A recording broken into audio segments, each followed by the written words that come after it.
Kamusta mga kapla si GH Tech? At sa video na ito, gagawa tayo ng PC build na nakafocus sa general use tulad ng browsing, online classes, office work at pati na rin light gaming gamit ang Intel i3 2100. Meron tong iGPU ha. Ang goal ng build natin ay simple, matipid at functional na setup na kayang mag-handle ng araw-araw na task ng maayos habang may option pa rin para sa future upgrades tulad ng pagdagdag ng GPU o storage. Tandaan na kung may coins at voucher, gamitin nyo para makatipid pa at kung gusto nyo mahanap ang item, gamitin mo ang camera search function ng Lazada. That said, ano pang hinihintay natin? Let's do this. Ang processor na gagamitin natin ay ang Intel i3 12100. Isa itong 4-core 8-thread CPU na sapat para sa general use at entry-level gaming sa mga esports. Malakas ang single-core performance nito kaya responsive ito sa everyday task tulad ng web browsing, document work, at kahit light editing. May integrated graphics na rin ito kaya hindi na natin kailangan ng dedicated GPU sa simula. At napakalaking tipid nito sa budget natin kasi wala nang mabibiling murang GPU ngayon. Unless willing kang bumili ng second hand. Para sa motherboard naman, gagamit tayo ng Gigabyte H610M-K DDR4 ha.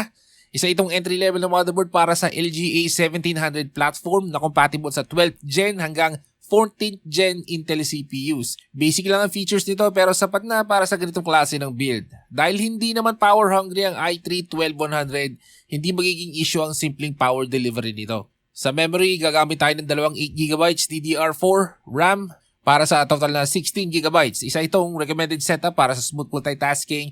Mas okay ang dual channel setup kumpara sa single stick dahil mas magandang performance lalo na sa integrated graphics. Wala na tayong magagawa sa speed na yan kasi pagka 3200 megatransfers na pinili natin, suddenly 3,000 na.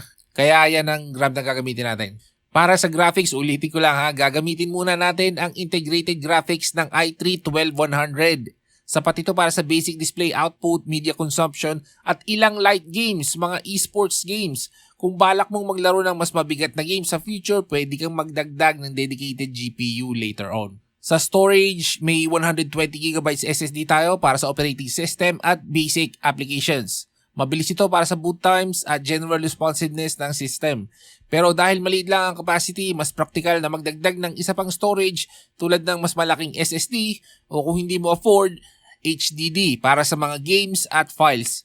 Tapos ang case na gagamitin natin ay ang Inplay OpenView V300. Isa itong budget case pero nagtaas ng presyo. Meron tong tempered glass at malinis ang itsura. Compatible ito sa micro ATX build tulad nito. Kailangan lang tandaan na medyo limited ang airflow nito kaya importante ang tamang fan setup para maiwasan ang mataas na temps. Para sa power supply, gagamit tayo ng Deepcool 500 watts PSU. Sapat ito para sa kasalukuyang build at may konting allowance kung sakaling magdadagdag ka ng entry-level GPU sa future. Importante lang na stable ang power delivery para maiwasan ang issues sa system. And as always, dagdagan pa natin ng 4 na generic 120mm fans para makatulong sa airflow ng case. Simple lang ang setup na ito pero may ambag sa pagkontrol ng temperature, lalo na dahil medyo restricted ang airflow ng case natin. Kung pagsasama-samahin ng presyo ng lahat ng parts, lalabas ang total ay nasa approximately 17,552 pesos. Depende sa current pricing at availability. Pwede pa yang bumaba kung tsempuhan mo sa Lazada 4.4, Lazada 5.5, alam nyo na yon. At oo nga pala, nag-shift ang Lazada ngayon. Hindi na sila masyadong nagbibigay ng magandang discount pag gagamit ka ng coins. Pero nahahalata ako na inilalagay nila sa vouchers kasi mas madalas ka nang nakakakita ngayon ng vouchers na 22% off, 25% off. Kaya bantayan nyo yun para mas bumaba pa ang overall price natin. So, hayan, kung may tanong kayo tungkol sa build na ito, i-comment lang sa baba. Maraming salamat sa panonood. Ako ulit si GH Tech. Hanggang sa muli.